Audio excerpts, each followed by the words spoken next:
My guest today is the co-founder of Serenity Kids Baby Food and the creator of Dadicated Joe, a platform that blends ancestral wisdom with modern fatherhood. He's a neurodiverse dad, a passionate activist, and a big voice for real food, respectful parenting, and redefining masculinity through the lens of parenthood. His path to parenting was anything but ordinary, from fertility challenges to a surprise cesarean birth, all while launching a company and surviving those sleepless newborn nights.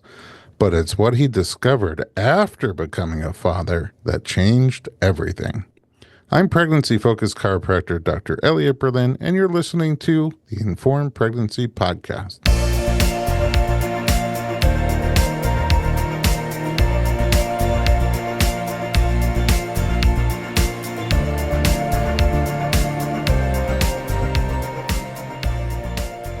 Joe Carr, welcome to the podcast. Thanks. So great to be here. I have so much to learn from you. Let's start at the beginning. Where are you from originally? I'm from Kansas City, Missouri. Missouri. Yes. Oh, is it Missouri? Missouri in the Kansas City area. My mom's family would say Missouri. They're from South, so it depends on where you are. Ah, okay. So more than one option. All right. And I talked in the intro a little bit about your baby food company, but overall, what is it that you do? Ooh, big question. Well, these days I call myself a professional dad. So being a father and what that means is kind of my most important identity. And I've started this platform to help educate other dads. Even in the baby food company that I help run with my wife, I still see it as kind of a fatherly energy of being the masculine leader of that organization. Okay. So all things masculine dad. Yes. Okay, let's break it down. So you have the company, you have the child, Mm-hmm. and you have the platform. That's right. And I Three have a wife separate as things. well, so I'm also a husband. And you have the wife. Yes, the child and you have the family, Yes. but you're not your wife's dad. Right. That would just be I have weird, to I have to even in remember that. Missouri. Yes, that's right. And she's not my mom. That's probably harder to remember. I'll get it straight. Okay, so which one do you want to start with? That's a good question. Let's start with being a dad because that was my earliest desire I can remember was to have kids. Like when I was 5, I drew pictures of my future kids. Wow. Do you have siblings? I do. I have a younger sister. So you were sort of like an older sibling. Is that sort of where the urge to nurture came from, or? A good question. I was not very nurturing to my sister, so I don't suspect that's what it was. I think it was something deep and innate in me that was just like, I'm a kid and I love kids and I want to have kids and I just can't imagine not having kids in my life forever. And wanted to have my own kids and was always drawn to kids. I was babysitting when I was in middle school and I ran a youth theater program when I was in high school. And, I've just always been drawn to kids. This inner child in me, I guess, is very active. And how did you meet your wife? My wife and I met through a personal growth organization. I was working for it, and she came in as a paleo food speaker. We brought her in to talk about diet and nutrition and fell in love with the paleo diet and her at the same time. Oh, And, nice. Two for one. yep. And she, really opened my eyes to that and began this health journey. And as soon as we got serious, I started talking about kids. I actually think I talked about kids on the first date, which was a bad habit I had, but it was that's how I wanted kids was like, you better want kids or like this is done. So I mean, suppressed from age 5. yes, exactly. So were you not that into nutrition before that? Not really. I was into personal growth. I'm autistic, as you said, I'm neurodiverse. So as I wasn't diagnosed autistic as a kid, so I had a lot of challenges, a lot of social challenges, was in trouble a lot. Nobody knew what to do with me. And in middle school, this semi-popular girl who I was annoying one day turned to me and said, I'm going to teach you how to be cool. And I was like, I will do whatever you say. I am so ready to be cool. Like, please tell me what to do. And it worked. They told me what to do and I became cool and I've been pretty cool ever since. But most importantly, I learned that I could take feedback, that I could become better. I wasn't stuck being a certain way. So at age 12, I set forth on a personal growth journey and very into personal growth. I played around with diet within that a little bit, but mostly it was like emotional stuff and relationship stuff and masculinity and things like that. So she really brought the nutrition thing like really front and center for me as like a piece that I hadn't really like, mostly just because I didn't know what to follow. Like there were so much. I had tried stuff. I'd tried veganism and I'd tried like the Candida cleanse. It was like zero carbs. And I'd tried some different stuff and kind of knew it worked for me. But her analysis of paleo and this ancestral approach to what is the natural human diet, what is the least inflammation, what are the most nutrient dense foods, like that really resonated. Like, oh, that's so simple. I got it. That's me. Like I need to keep my system as clear and clean and optimized as possible. So what's better than meat and veggies? Hmm. Well, let's talk about neurodiversity for a minute because I think Hmm. autism's a big word and it's also a very big spectrum. A lot of things kind of got shoved into the same spectrum.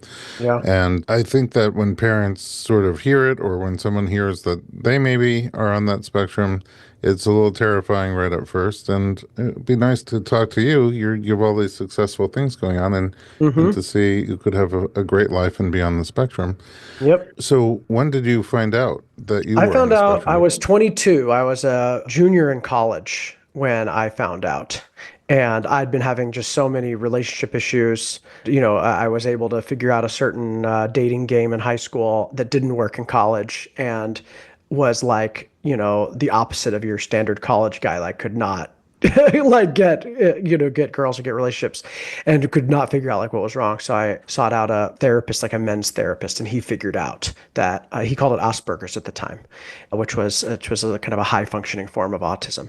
And it was actually very liberating for me to learn about it because I was like, oh, all these challenges I'm having around communication and boundaries and subtleties are the flip side of all these things I love about myself that are like, I'm so intense and I'm so creative and I think outside the box and I can defy convention and, like not care what anybody thinks. And so, like, those things are all things I really liked about myself. And these things that there were challenges were like the natural flip side of that. So it really helped me understand that I'm actually exceptional in some certain ways that I hadn't really been looking at, but I also have these challenges that are related to that. That makes so much sense. Yeah. And then I knew exactly what to do, what to work on. I'm like, okay, now I just need to learn how to interpret subtleties and I need to learn how to communicate better and learn how to control my impulses and things like that. And how would you rate success in doing those things? Well, it's ongoing. It's never finished, but highly successful. I mean, I think my life speaks for itself on what I've been able to accomplish with my amazing family and my community of friends and the success in business and money and creativity. And I just had this birthday dinner where my 12 closest friends like all appreciated me and they all said some version of, we love how big you are, how much you bring, like how you're your full self all the time and you never hold back. And that was so touching for me because as a kid, that was what everybody hated. I was too much. I was too loud. I was too intense. I was more than they could take. And so it really helped me see that both I've surrounded myself with people who like that about me, who want that intensity, but also I've learned to channel it in a way that is modulated to the point that people aren't completely blown away and pushed away by it. Yeah, I had seen a book about like rules, secret rules. It was meant for Asperger's in particular before they switched it over and called it like level one Yeah, it's just ASD. all autism. Yeah, and I agree with that. I think what is and always was autism, it just is, like you said, a spectrum. It's a very broad distinction of what could be autism. Right. And so that book was just sort of going into when you're neurotypical, your brain works one way. When you're neurodiverse, it works a different way. And if you want to be neurodiverse and operate a neurotypical world, if people around you are going to be neurotypical, you just have to understand more about how they're taking you in and how you're taking them, how the interactions are happening, Yes. and things you may not be aware of that they're receiving that they Hmm. may or may not want to receive. Things like that. And like once you understand it, like once somebody kind of goes through and points out all the different factors involved, then I think there's a framework for being able to say, okay, this is how I'm being received. And then you could decide how you want to be received Right. and proceed accordingly. So, Mhm. very cool. Thank you for sharing that. Yeah. And congrats on all the hard work and all the payoff. Thank you. Yeah, it's ongoing. All right. So, this company, tell me about the company, Serenity. Yes. I've always been entrepreneurial, so I've always like tried to start stuff. When everybody was selling lemonade, I was selling homemade flags because everybody else was selling lemonade. I'm selling flags. People would stop and they'd say, "I want some lemonade." I'm like, "Nope, I've got these flags." They're And they'd be like, what? But like, I was like, I thought that was cool to sell flags. So that was my first business. Tried a lot of different businesses, mostly youth and kid related. I started a youth program for kids that was really awesome, but was a very tough business model. I tried to start a different school.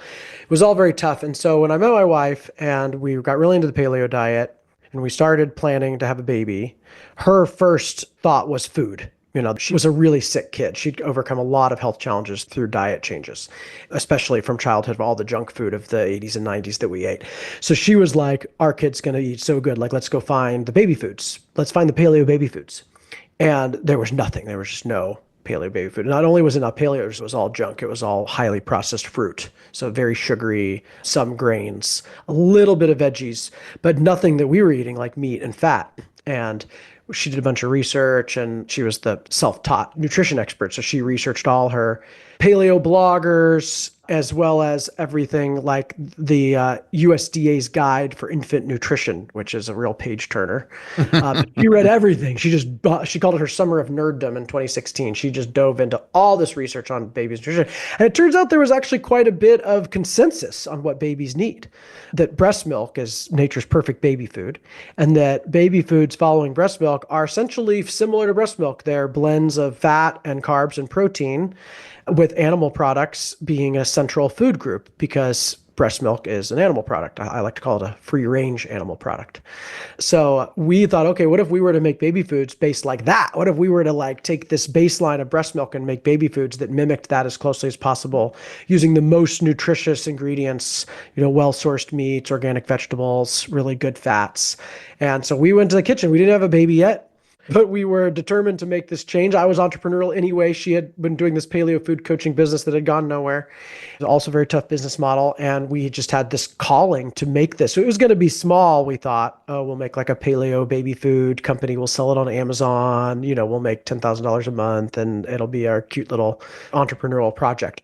And then it just got way out of hand. Everybody we pitched this to, people in the food industry, people in the paleo community, all the parents we knew, they all were like, this is so needed. This is huge. This is going to change baby food. Baby food's been waiting for this upgrade. We started talking to retailers, like everybody was dying for this product. They were like, we've been waiting for this like meat, veggie baby food to take over. And so we decided to go big with it and got a lot of advisors and a team and made the first recipes in our kitchen, tested them on all the babies we could find. All our friends' babies and our friends' friends were like driving homemade baby food around to parents we'd never met, saying, here, try this and fill out this little survey about whether the baby liked it or not. Getting the baby to fill out the survey was real. So we had to learn how to do that. Like, did they open their mouth again after the first bite? Did they spit it out? Would they hold the pouch or did they throw the pouch? Like that was our consumer testing right there. But we landed on a couple of recipes that people seemed to really like. And we were able to find a factory and get packaging and eventually raised a first round of fundraising and learned everything as we went. We'd never done anything like this and just surrounded ourselves with experts. And eventually, it took 2 years to get the product out. It was a very tough product to make. But eventually we got it and in the process got pregnant. Actually, we're trying to get pregnant. We'd hoped to launch the products and then have the baby. So we kept like starting and stopping on the pregnancy as the products kept getting delayed. But then finally we're like, we can't keep waiting. We've just got to get pregnant. So we were full steam on that. It took about 6 months when she realized that we needed to be married. We'd sort of skipped that step. We're like, we're starting a company and we're trying to make a baby. Like we don't have time for a wedding. But she's like, we need to be married. So I'm like, I'm planning a wedding. So I planned a wedding in the midst of all this. We had the wedding, really amazing, autistic wedding, like very different than you'd ever imagine. Amazing dream wedding. That could be a whole probably A whole other episode. podcast on how crazy of a wedding I had and how I involved all my friends, how I did on the cheap. We got pregnant on the honeymoon. So right away, like the pregnancy worked or the wedding worked to cause the pregnancy. Oh, I see. You were trying to get pregnant. You were struggling to get pregnant. You got married, got pregnant right She away. said, you know what? I think we need to be married. And she's the one who had been resisting that. I wanted to be married anyway. But she was like, I'd already been married. And she's like, it didn't go so well. And I don't really need that. And I was like, okay, I'm not attached to that. But if you want to be, I'm down. So let's do it. So I planned the wedding and it worked. We got the baby and then we kept trying to launch the products and they kept not working. And then they launched the same day the baby was born. I believe that's time for a break, and we'll be right back. Holy cow.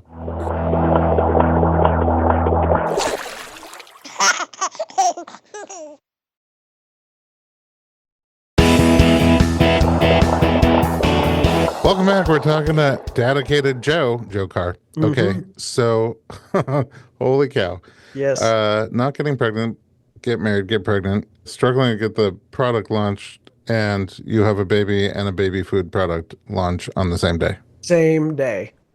All right, Crazy. well, let's build up to that. In terms of once you were already pregnant, did you have thoughts and plans for the pregnancy and the birth? Yes, I've always wanted a home birth. Since I knew about home birth, I wanted a home birth. So I advocated for that. I knew it was her decision. So we explored all three options. We looked at a hospital, we looked at a birthing center, and then we looked at home. We talked to a midwife who'd been a midwife for like 40 years. She delivered some Good of our start. friends' kids, and also she delivered some of our friends. So Okay. that's how long this woman had been a midwife. So she was amazing. She was like Yoda, this woman. So she really trusted her. And she said, wherever you feel safest is where you should do it. You should just decide where you feel safest, and that's where you should have the baby. And my wife's a homebody. She loves being home. And she's like, there's no place that's safer than my home. Like, that's where I feel safest. So that was, we planned, and we bought all the towels, and, they were going to bring the tub, and we had a spot, and we had like, the whole plan. And then Della, being the stubborn kid that she is, but she's still that way, refused to get into position. She was Frank Breach Oh, Frank and Breach. would not turn. Like, we did all the turning things you could do, standing on your head in the swimming pool, and you doing woo woo magic and all the things to turn the baby. Wouldn't work. So 2 weeks before the due date, she went in for the, I think it's ECV, where they physically try External to, cephalic version, yeah. yeah, and they try to physically force the to turn, which is painful as all hell. You can imagine literally squeezing into her body and trying to turn the baby. So painful, didn't work, still wouldn't turn. And she would end up going into labor the next day, which it is known to sometimes trigger labor. And Oh, so yeah. You it were triggered an early 37 weeks? labor. Yeah, we were at 37 weeks. So we were a little bit early. It wasn't terribly early, but like earlier than we thought. It might have been 38 weeks, actually. So I think our due date was like a little generous because we had a midwife, and, it was like we're thinking 40, 41. So it wasn't terribly early, but we had no hospital care set up because we had been planning a home birth. And so we had visited the hospital the week before, and we'd filled out the paperwork. So we knew which hospital we were going to go to, but we didn't have a care team. We had interviewed a hospital doula that day. Our midwife was like, okay, you're going to be in a hospital. You don't need me. You need just this. I recommend this doula. She's great with hospital births. So we met her on that Saturday afternoon, and then she went into labor that night. And I called the doula, was like, you're hired, and we're in labor. I And love she's like, oh, multitasking phone calls. yes, right. Like, okay. She's like, okay, well, Multi-purpose. go back to bed and tell me when contractions are whatever, this much apart, and then we'll meet you at the hospital. So about 3 a.m. we show up at this ER. We'd filled out paperwork, but they hadn't even processed it yet. So they didn't have any Oh. idea who we are. Oh, you're And, in Texas? yes, we're in Texas. We'd picked the most birth friendly hospital in the city. Like, we knew that they respected birth plans, and they would do skin to skin. And, there's some stuff that we knew about them. So we were at the right hospital, but they were still like, we don't know who you are. And this is scary to have a woman in labor we've never met. I'm not sure if you wanted it or sought it out, but was there an option for delivering breech? We sought it out very thoroughly, and nobody would do it.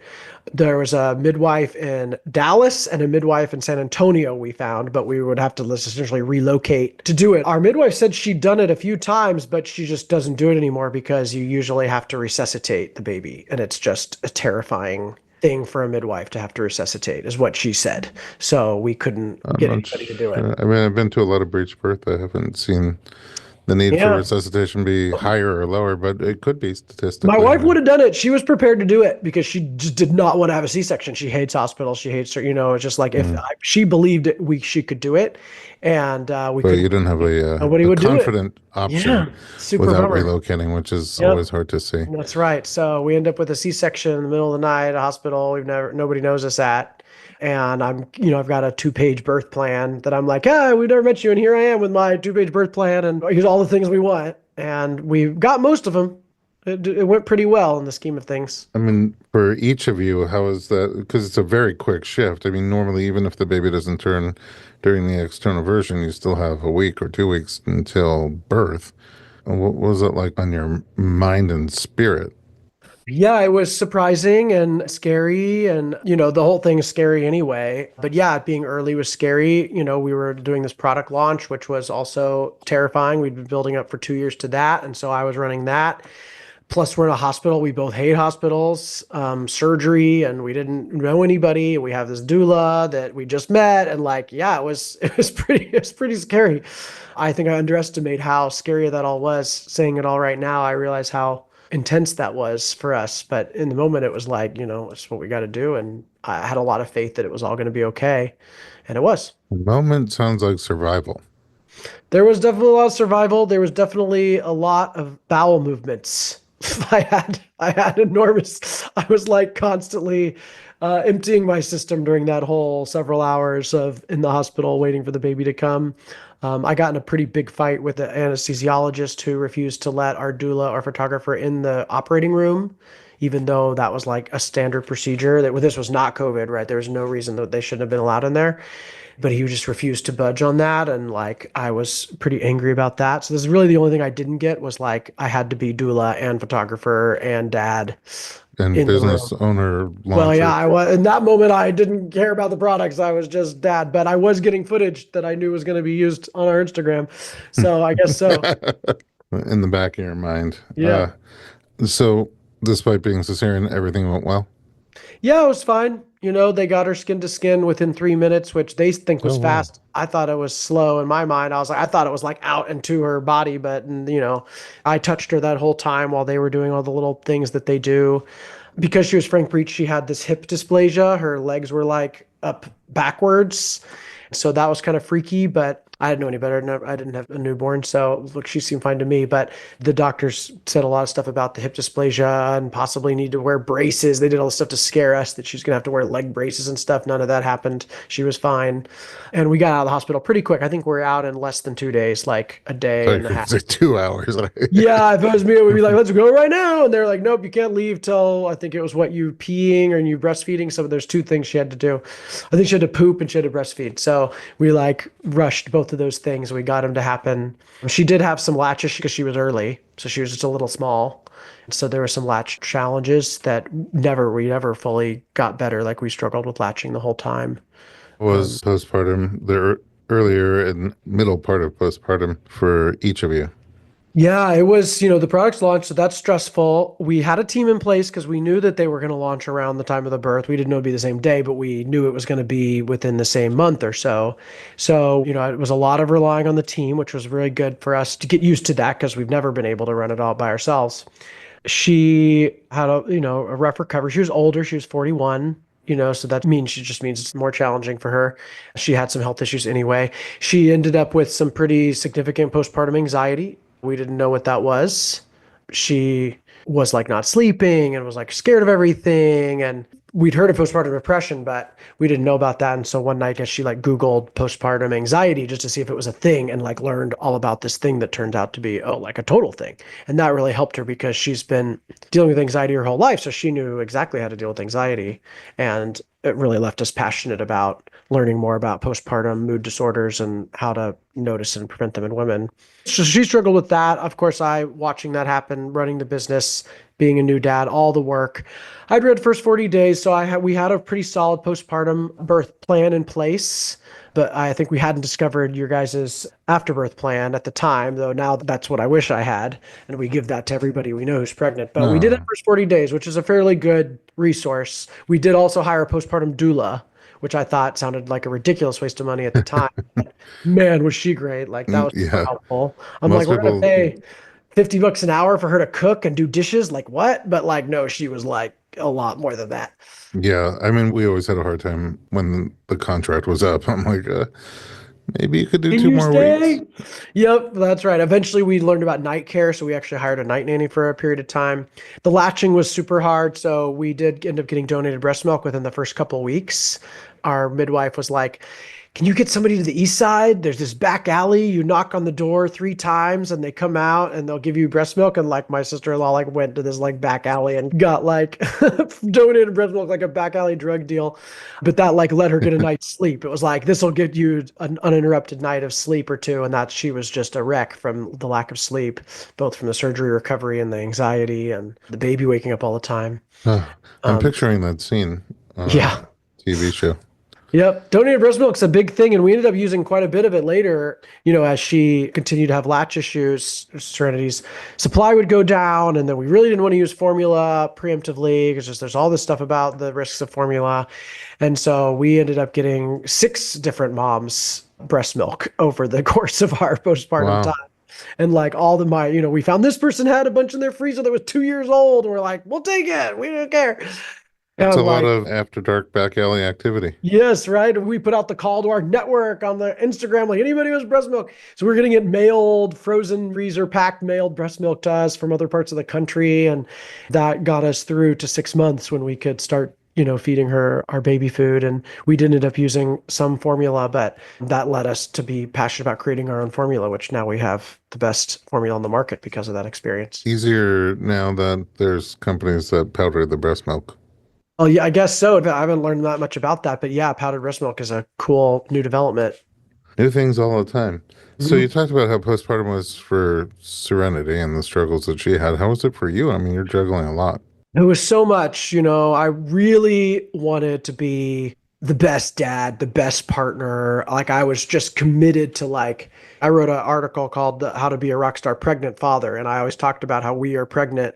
And I know some people don't like that phrase because of course a man can never really be pregnant, but I wanted to embody this idea that I am as in this as she is. Like everything I can do with my energy, with my work, with my time, with my body, I am in for it, right? Like anything that doesn't require her body, I will do. So that was sort of my mantra was like, I'm in charge of everything that doesn't require her body, which is quite a bit of stuff. It's a lot of work. And I had, through the first 40 days plan, made a schedule of help. So I had people coming over almost every day to do tasks here and there. So that was great for about the first like month and a half. Like we got through that. It was also novel and I can push through anything for a while.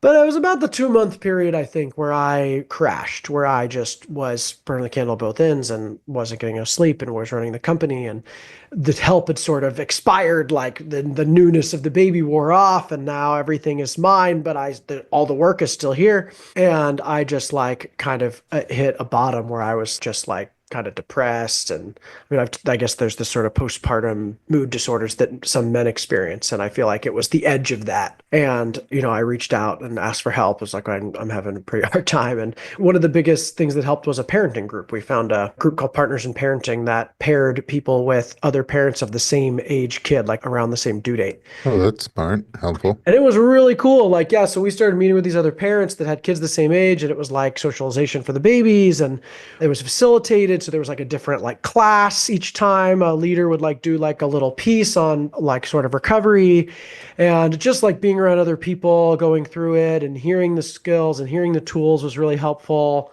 Just admitting I needed help, that I couldn't do it all on my own, was big for me to just reach out to friends and family. My mom started coming and staying with us a little more, right? Like she was willing to come more, and I didn't want to bother her, but I was like, if you want to come, like we could use it. Like I really need help. We didn't have any local family, so that was tough. Her sister lived locally, and she helped as much as she could, but she was young and didn't have a kid and very busy, and so lived in a different part of town, so she couldn't be there that much. And so, like, really reaching out for help and starting to really get organized. I think we paid for a little more help. Like I think joined a meal service and got a cleaner, and so a combination of paid help and the parents group that really helped me through it. But I think how hard that was and how close to the edge it was to real burnout is what kind of inspired wanting to start Dadicated Joe and really help dads prepare for this, because it is not for the faint of heart. You are great at setting up the breaks. So let's take one and we'll be right back.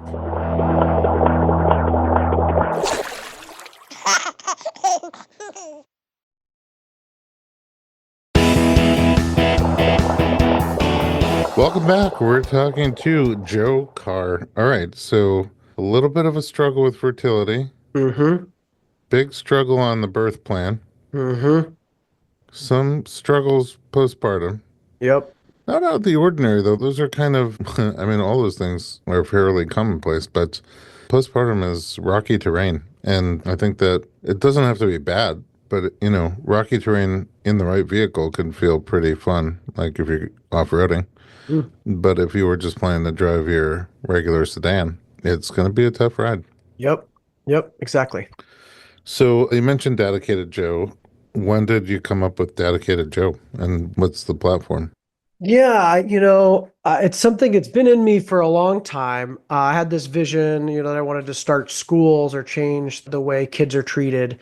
Having had such a rough childhood, I felt really called to change the world for kids, to create a more inclusive, safe, respectful world for children. I just want to back up. When you say rough childhood, is it the undiagnosed autism Yes, or? yes, yes. Undiagnosed autism led to a lot. I was bullied. I was punished all the time. My parents had no idea what to do with me. I was just too much. My feelings were too big. My ideas were too big, and I was always taking over spaces. I was taking over classrooms. The kids would be playing, and I'd come in the game and just be like, "Let's do this instead," and everybody would be like, "Come on, dude, we're trying to play this game." So it was like I didn't know how to modulate that. Ended up on stage. My mom discovered the theater for me. So performing arts were Oh, my kind of okay. autistic passion. I got really good at music and dance and theater and speaking and writing and creating. And so the stage was the place my big energy could shine. That was what saved me. Yeah, I mean, that's a pretty rough start. I would imagine that would shape how you want to be as a dad. Yes, it started as wanting to shape how I was as an educator and as a mentor because not having my own kids, I wanted to help other people's kids. So was really involved in youth work and education and had this vision to start schools. And so when the opportunity to start the baby food company came, it was kind of like this perfect match of my wife's health challenges and her passion for changing the way people eat and my challenges of being a kid and wanting to change the way people treat and raise kids. And so the food thing was always a little more her thing, but I was convinced to do the baby food company because I believed it would be a launch pad for me to reach parents to help them change the way maybe they treat kids. Then I had a kid and was like, oh, I don't need to teach parents how to treat their kids better. I actually need to help parents have the tools they need to help themselves, which will then help the kid, right? That basically what I had this aha moment that the best way to parent, the way that we're going to create children that are well developed and have space and are respected and can have their feelings and can have their ideas valued was if parents were able to do that to themselves, if they were able to express their own feelings, they were able to admit to their own mistakes, if they were willing to have their own creative vision, and that it was actually easier to parent in this freedom focused way than it is in this control manipulative focused way that I was parented and that I saw a lot of parents being taught, or they think they have to control their kids. They need to manipulate their kids into doing the thing versus that's the kind of behavior that really harmed me. That's actually really hard to do because it's impossible. You can't control a kid versus if you can teach your kid how to be responsible on their own and have a lot of freedom, it's actually easier in the long run. And so that was what I was really passionate about. How can we help parents make their lives easier and treat their kids better and have better outcomes? But then it's actually better for themselves in their own growth. I know you have the podcast. Yeah. So I wanted to read this platform. I tried to use Serenity Kids as this platform, and my marketing people were always irritated, we're trying to sell baby food here. We're not a parent education platform, right? And I'm like, well, why can't we be an education platform that sells baby food? They didn't have the resources. We just didn't have the funding. That takes a whole team, as you know, to do a platform like that is a big project. And they're we can barely, market our products with the resources we have. So as soon as the company got to a certain size where, we did this really awesome Series B fundraise last year, and we brought on this minority owner partner that brought in a lot of resources and a lot of expertise. And that was the moment when it was ready for me to kind of step back a little bit. I was never really meant to be the head of a corporation, right? It doesn't fit with my personality. And I was already starting to make messes because I was bored. So they're like, you need to get out of here because it basically was too easy at this point. It was too stable. I loved the startup hustle phase. Now we're building a stable, profitable company that's growing more slowly, more sustainably. And that's my wife's jam all day long. She loves that stage. She hated the startup stage. But now she's finally okay, now I can run a corporation. That's more her personality. That was great So now I'm pairing. okay, I'm the disruptor. So she brings me in when we need to disrupt things. It's oh, they're missing this. Come and point that out to them. Or this needs to move faster. Come and hustle them. We need a creative solution to this. So I come in more ad hoc now. And the marketing folks were like, yeah, let's give you a little bit of money to start your own platform. It will help the baby food company, but it'll get you out of our hair. And so they dedicated some resources to help me get launched, because that's the hardest thing, is starting it. And we did some consumer research to find, what was missing in the dad content and what a good name would be. And it came out that there were really no dads talking about postpartum. There's not that many dad podcasters anyway, but none of them were focusing really on like that first moment of becoming a dad. From like, I know I'm pregnant or my wife's pregnant, to I have a baby in my arms, to that first year where you're really still, am I a son? Am I a father? Am I a son? Am I a father? Am I a husband? Is my wife my mom, or is she my partner? How do I be a real partner? Like, how do I do with this baby? And like, what is my role? And who am I? And how do I make money, but also be a dad? And like all that stuff. And there's just a lot of content missing for that. And turns out that's also the time when people are choosing to buy baby food. So it was a good combination of reaching our customer. So we found this idea of a new dad's guide to the upending and transformational experience of fatherhood. We tried a bunch of names, and Dadicated Joe was available from a URL and Instagram handle perspective, and also like landed with me really well around like, it's about commitment. It's about decision every day. Being a dad is about the daily decision to be the best dad I can be, to give it my all. Even if I mess it up, even if I don't know what I'm doing, even if I'm exhausted, I am forever a dad, and I'm dedicated to that, or I'm dedicated. I love it. And what is the format of the podcast?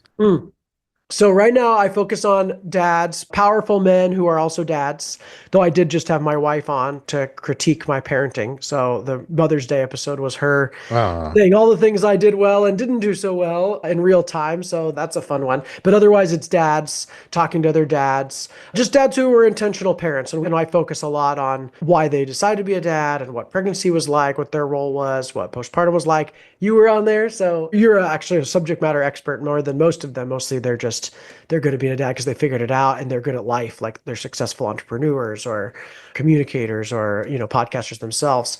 And so I have the podcast we do every other week. We do the guest, and then on the off weeks, I do a solo episode talking about like a 15-minute kind of a lesson on aspects of the postpartum experience. This week, I'm doing one on postpartum anxiety and depression for Maternal Mental Awareness Month. And, I've got ones coming up on like how to keep your relationship alive and things like that, our solo episodes. And then there's YouTube and Instagram, Facebook, Pinterest content that is short form, snippets from the interviews, 1 to 3 minute videos from me, product recommendations, dad hacks. I love the hacks. Who doesn't love good hacks? Right? Little tips and tricks to make your life easier, man. Like anything that makes your life easier is like golden. Like do it. I mean, you're not right in the postpartum phase anymore. How old is your daughter now? She's 6. Okay, so 6 years old. What are some of the, I guess, biggest things you either learned or surprises, things you weren't expecting in a couple of years of, getting through toddlerhood, really? Well, I just never could imagine how much work it is. Wait, so when you were 5 years old, you didn't think about how much work it would be? I had no idea. My mom made it look so easy. And like my wife did such a disproportionate amount of the work that I just didn't notice. I thought of myself as a fairly equal partner, and we had a chore list, and I had these chores and she had these chores, and I believed that I was equal to her. And she tells this story on the podcast where Della was about 1 and she went away on a work trip and came back, and the house was like just a complete disaster. And she's like, oh my God, what happened? I was like, I don't know what happened. I just don't know where all this mess came from. Like, where did this go? How does this get addressed? And she's like, I clean up every night. I clean all this stuff up. I'm like, you do? Like, yes, I'm constantly picking up stuff. Like, I'm like, I had no idea. And so that eventually led us to the fair play model of household management, which was really revolutionary. And it's just, you get that fair play deck of cards. All the household tasks are divided into these 100 cards, and you see how much work there is. I mean, it is like multiple full-time jobs worth of work to run a household. And women do just such a disproportion of it that men just have no idea. My mom did, just worked her butt off all the time doing this work, and it still wasn't done. The house was still a mess. And, my dad worked full time and ran a company, and brain was very busy, but like he got to come home and rest, like he would come home and fall asleep on the couch and eat the dinner my mom made for him. And like, that's what I was taught, Picture.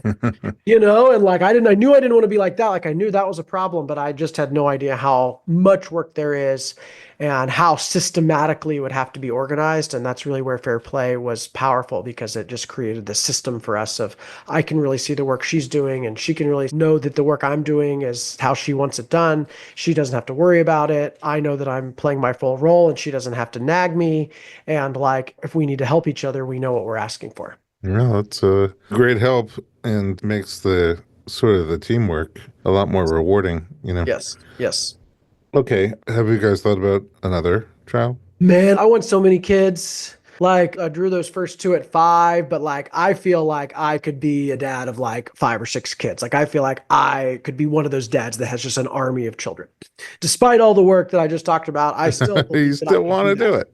My wife could not do that. She barely wanted one. I convinced her on the one. Had a rough relationship with her sisters growing up, but has a great relationship with her sisters now. And so she has this idea of like, I would love our daughter to have a sibling. She does rather not have or raise that sibling, but she likes the idea of having a sibling. So I've got her that far. She's 47 now. So there's really natural birth is out of the question, just from like, it'd just be so hard. Not that it's impossible. It was so hard at 41. Her body's just not going to do that. So we've talked a lot about adoption or surrogate. I'm still working on that. She just took over all my job in the business. So she's very focused on that. So she's not ready today, but I believe we will have another You baby. see Like it in it the is in future. me to have another baby. Yes. And like the timeline is unknown. It's not today. It's not never. My wife isn't there yet, but she's not never. She's not saying, I'm not saying this is never. I'm just saying I can't see it happening today. So like, it's an ongoing thing. And, if it's meant to be, it will happen, and I do envision creating like a intentional community of sorts that other families with children are in. So maybe other people's kids could be kind of in my field on a lot more regularity. So It sounds like you either yeah, need to renew your vows or start a new company, yeah, I guess and so. then the baby will come Oh, good idea. I'll have right, another wedding. Good idea. I'm gonna do that. right when you're in Surprise her with a 10-year thing, the and then we'll get pregnant on the honeymoon. I like it. just in the thick of it. I'm learning a lot from you. I really appreciate you and everything that you're doing, especially for fatherhood, which is really for familyhood. As we're winding down, is there anything I didn't ask you that you wanted to share? Man, right back at you too on the value. I mean, hearing you and Alyssa on the Skinny Confidential podcast was like a worldview shift around what happens to a woman after she gives birth and the changes in the brain and who she becomes, set the tone for how we like market our baby food. Because it's like, I learned that day, like we cannot have any fear anywhere, like no fear ever in our marketing. Like I went back, was like anything that could scare a mom, take it out. Mm. And we're not trying to scare moms, but there's a lot of, nasty baby food. So it's easy to accidentally scare her around heavy metals and sugar and like take it all out. Like moms are scared enough. So like that was a big thing I learned from you guys in that postpartum course that I give to everyone. And even starting this platform was like, there's so few people talking about postpartum at all. It was like, you guys are like one of the only ones doing it. So it's like, there's you guys and that's about it. It was like the first 40 days book and there's Informed Pregnancy Plus and the afterbirth plan. I'm not sure there's anyone else. Well, it sure is nice So to have company now. now we're here together. So, like given the baby food thing, I think it's nice to talk about nutrition and what babies need, how to nourish a baby. It's something a dad can do, right? We can make food, we can shop, we can create recipes. It's not something moms should have to do exclusively. And the better we understand it is great. So I'd love to just like talk a little bit about kind of the basics of your kind of ideal transition to solids and baby food Well, yeah, conversation. I Yeah. would love to learn more about that. Fire Yeah. away. So, biggest question people ask first is when do I start solids? So, 6 months is roughly the time you want to start thinking about it. Some pediatricians will say 4. I think that's a little early, especially if they're breastfed. There are some risks with starting too early. There are no risks with starting late that anybody's determined. So don't rush it. So 6 months, you could start thinking about it. But our daughter didn't eat anything till 8 months, which of course we made this baby food company just for her. And she didn't eat baby food. This is how it was. This is my stubborn daughter, right? This is how she is. She wasn't going to turn. She wasn't going to eat baby food till she was ready. So don't rush it. There's signs that they're ready. Like they need to be able to sit up on their own. That means they can swallow, right? So being able to sit up on their own is key. They'll start to show a lot of interest in food. They'll watch you eat. They'll reach for your food. They'll really kind of show a lot of interest in it. So those are sort of your 6 months I'm plus a sitting up. 100% sure my 15-year-old is ready because he's always reaching for my food. There you go. Well, he should eat our pouches. You can give him our baby food pouches. He knows. It You all know. comes in pouches, huh? Yes, we have pouch purees and we have puffs, these little You have Cheerio things. paleo puffs? Paleo puffs. They're made from cassava and vegetables and chickpea and really, really healthy olive oil. Really great puffs. And then we have a formula that's the most similar to breast milk of anything ever created. So those are the products. So once you turn there ready, again, start slow, have fun with it. I'm not a big early allergen introduction advocate. Some people will say, like, start with one food and make sure they're not allergic to it. The science is really like, if you have a history of a lot of allergies, maybe do that with the top allergens. But like, it's so rare that a kid's allergic to beef or broccoli, that it's just like, you don't need to. I You know a can do lot what of you kids who want. think they're allergic to Oh, broccoli. yeah, right. But like, don't obsess about it. It's one of those fear things. Like, we need to try every food individually before we start mixing foods. It's like, it's so much work. Like, don't bother with that. Just start feeding them foods. And the key foods are animal products and vegetables, especially animal products. So meat, which you can pre-chew yourself. It's called pre-mastication. It's how we did it for thousands of years. You don't have to spit it in their mouth, though. I really like doing that. I thought that was fun. Like the birds? Yes, just like the birds. My daughter loved it. She thought it was the funnest thing to like eat food from my mouth. But like, otherwise you can blend it in a blender or use our pure pre-blended meats, which is nice for you. You don't have to make it, but you can puree it. Bone broth is amazing. They can just drink the bone broth. You can put bone broth in a bottle. They can drink that. Egg yolk, just like cooked egg yolk is like really great first food. It's very soft. They can eat it. They love peas. You can mash up carrots. Those are some easy stuff to do in addition to purees like ours. But our purees you can model after our purees. They're meat and veggie blends. So it's just meats and veggies mixed together. You can't go wrong. They need a lot of fat. Babies need 30 grams of fat a day. Breast milk is mostly fat. The brain is being built by fat. Spinal cord doubles in the first year of life, and that requires a lot of fat. So olive oil, coconut oil, any kind of meat fat, butter, this fattiest meat you can get. So if you're going to make your own, like, get really fatty cuts of like, really fatty ground beef or like really fatty pork or chicken thigh, like get that saturated fat's really key. Grains are really not necessary and they're a little hard to digest. Babies can digest meat right away. They can digest vegetables okay. Grains are harder to digest and just a low nutrition food. So this whole like start with fortified rice cereal thing is a total myth. Like, don't listen to anybody who tells you that. Whoops. Yeah, I mean, a lot of people are told that. It's unfortunate. A lot of pediatricians are shifting from that. Like, that is changing very rapidly. Pediatricians are shifting away from the fortified rice cereal, both because of the heavy metal risk of the rice, but also it's just not optimal nutrition. It's just clear that real foods are better. At about 1 year old, they can start trying with grains if you want. Rice, noodles, so forth. You can start them earlier. Just don't make them like the basis of the diet because they're just low nutrition. And it's hard to get food in babies. So every bite you get in there really matters. So that's where nutrient density, we call every bite counts, is one of our trademark phrase. So if every bite counts, meats, veggies, fats, right? Like, that's the key thing. Of course, continue breast milk, or if you're in formula, continue formula. Like, you can continue on that for, as long as you want, a year, 2 years, and supplementing with food. But just focus on meat and veggies. It's great for a baby. It's great for postpartum mom. It's great for you as a dad. Like, it's just, you can't go wrong with meat and veggies. And grains and sugars being the things that are less useful and possibly inflammatory, especially sugars. You don't want to give sugars to a baby. Fruit, whole fruit's okay. The processed fruit pouches, most people use them. They're very sugary and low nutrition. So I wouldn't use a lot of them. We didn't use any of them, so you don't need them. It's better if you're going to do any kind of sweet, but no desserts. Like, anything that counts as a dessert, just skip that until they're, 1.5, 2 years old. Like, just avoid the sugar. They will learn to love sugar. You have plenty of time to try to convince them not to eat dessert. So just once that's done, Yeah. I'll just say that part again. Yeah, you have lots of time for them to eat desserts. You're going to spend a lot of time as a parent trying to get them to not eat dessert. So just take advantage of this time before they're 2 and they can actually ask for stuff. To just avoid that. Just don't give it to them at all. My mother's still trying to get me to not eat dessert. I know, right? So just skip the desserts. I know it's tempting because it's like, you want to share and it's yummy. Let them try a little bit of ice cream, or here, have a little bite of cake. And it's just like, just don't do it. Like, it's not needed. And their palate is developing in that first year of life. So 6 months to 18 months is the formation of the palate. So the more savory foods you give them in that time, the healthier they are later. The more sugary foods they get, the more likely they are to prefer sugar.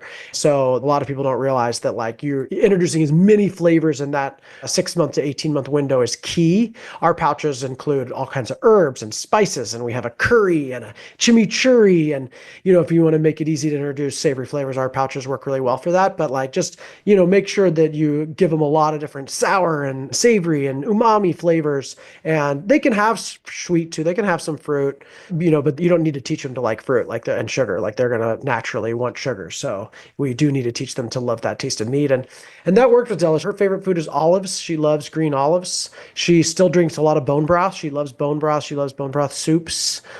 She's a really big pea fan. She loves peas. She loves steak. She loves salmon, right? These are foods that of course, she'll eat as much sugar as we let her. So it's not like she's not also, into sugar, but like she will eat those savory foods. And I think a lot of that's because we introduced those early. I love how much passion you have when you talk about this. Man, I had no idea how much what we do in that first year matters for their whole life. It's like, you're just in survival mode. It's hard to know who to trust. There's so much disinformation. So I just really want to break it down for people. It's not super complicated. It's very important. And, it's hard to know who to listen to. So I'll shout from the rooftops, like, keep it simple, meat and veggies, good fats, no sugar. You're good. Cesarean and Mahmee. Well, you've successfully gotten me hungry. Yeah, right? Yeah, go Thank eat some you. pouches. We got a grass-fed bison I know, I pouch. saw bison, turkey, beef. Yeah, we got a chicken curry, pouch. So yeah, we got like wild-caught salmon teriyaki. They look great. So really great pouches. The parents love them too. The puffs are They awesome. look really great. You need formula. Our formula is the best on the market. So, check out our formula. MySerenityKids.com for those. Dadicated Joe for the dad content. Well, you just answered my last question, which is where can we find you online? I knew we were going there. Yep. Yeah, at Dadicated Joe on all social platforms, on YouTube especially. Subscribe on YouTube. Definitely helps me out. And then dadicatedjoe.com. Basically, Dadicated Joe on all podcast platforms as well for the podcast. Amazing. It's going to be hard not to find you. Yeah, My Serenity Kids for the baby food. We're sold in stores nationwide. Basically, every grocery store carries us now. 20,000 stores nationwide, so you can. Wow, that's amazing! Congratulations. Thank you. Yeah, we're on Amazon. All our products on Amazon. Search Serenity Kids baby food on Amazon or on our website. Our subscription service is the lowest cost, so you can subscribe on our website, myserenitykids.com. You can use Dadicated 15 to get 15 off your first order. Who doesn't like that? Right? Yeah, come check it out. Great food. Thank you, Joe. Yeah, thank you. Thank you so much. Thanks for sharing your story with vulnerability, passion, purpose. Your journey is so powerful, and it's a reminder that fatherhood can be a really profound source of strength and healing and transformation. Thank you. It means a lot coming from you. You talk about professional dad. That is like your business card right there. Oh, thank you so much. Yeah. And to everyone listening at home, if you found this episode meaningful, share it with a friend. Leave us a 5-star review and explore more at informedpregnancy.com, including our companion podcast, One Way or a Mother, and streaming content for new and expectant parents on Informed Pregnancy Plus. You can find it all at informedpregnancy.com.